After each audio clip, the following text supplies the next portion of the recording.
राज्यभर कशा पद्धतीने गणेश उत्सवाचा हा उत्साह पाहायला मिळतोय आपण जाणून घेणार आहोत वेगवान पद्धतीने।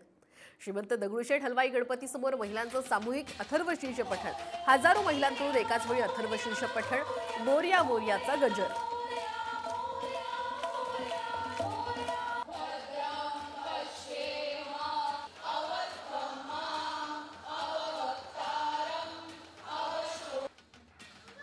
बाप्पाची मनोभावे सेवा केल्यानंतर आज 1.5 दिवसांच्या बाप्पाचं विसर्जन। मुंबईमध्ये विसर्जन स्थळी चोख बंदोबस्त आणि बीएमसी कडून सुद्धा सोयी सुविधा।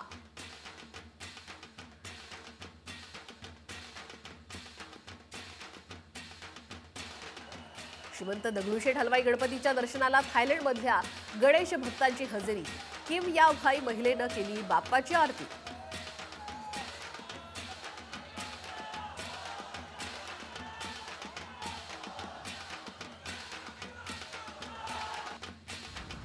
राष्ट्रवादी शरद पवार पक्षाचे जितेंद्र आव्हाड एकनाथ शिंदेंच्या भेटीला। आव्हाडांनी केलं शिंदेंच्या बाप्पाला नमन, तर मुख्यमंत्री पदासाठी बाप्पाकडे प्रार्थना।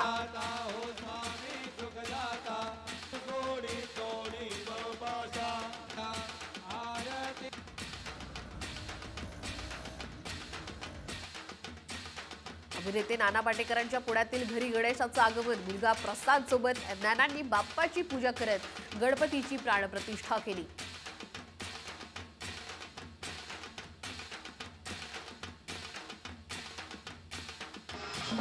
काँग्रेस आमदार सतेज पाटील यांच्या घरीही गणेशाचं आगमन। पारंपरिक पद्धतीने मूर्तीची स्थापना। संपूर्ण पाटील कुटुंब आगमन सोहळ्यात उत्साहात सहभागी।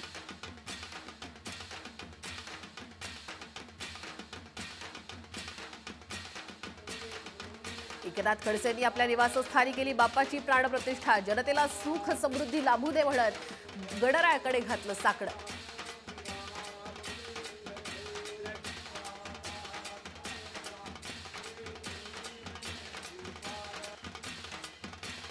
विरोधी पक्षनेते विजय वडेट्टीवार यांच्या घरी बाप्पाचं आगमन। नागपुरातील निवासस्थानी सहकुटुंब बाप्पाची विधिवत पूजा। गेल्या अनेक वर्षांपासून वडेट्टीवारांच्या याच घरामध्ये बाप्पाच्या स्थापनेची परंपरा।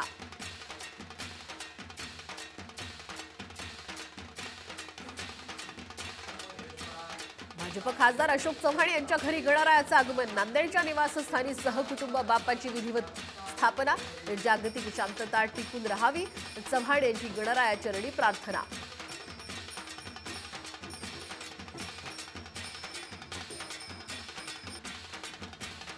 अमरावतीमध्ये राज्यसभेचे खासदार डॉक्टर अनिल बोंडे यांच्या निवासस्थानी बाप्पाची पूजा। बाप्पाच्या आगमनामुळे घरामध्ये चैतन्याचं वातावरण।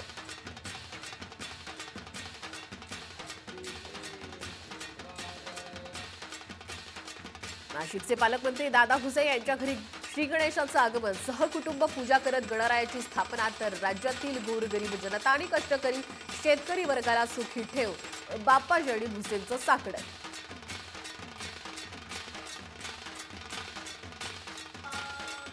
कृषी मंत्री धनंजय मुंडे यांच्या दाथरा येथील निवासस्थानी श्रींची स्थापना।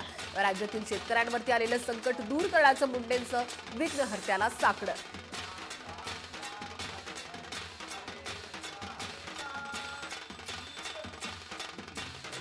अभिनेता गोविंदाच्या निवासस्थानी गणरायाची स्थापना। ढोल ताशाच्या गजरामध्ये वाजत गाजत आणली मिरवणूक।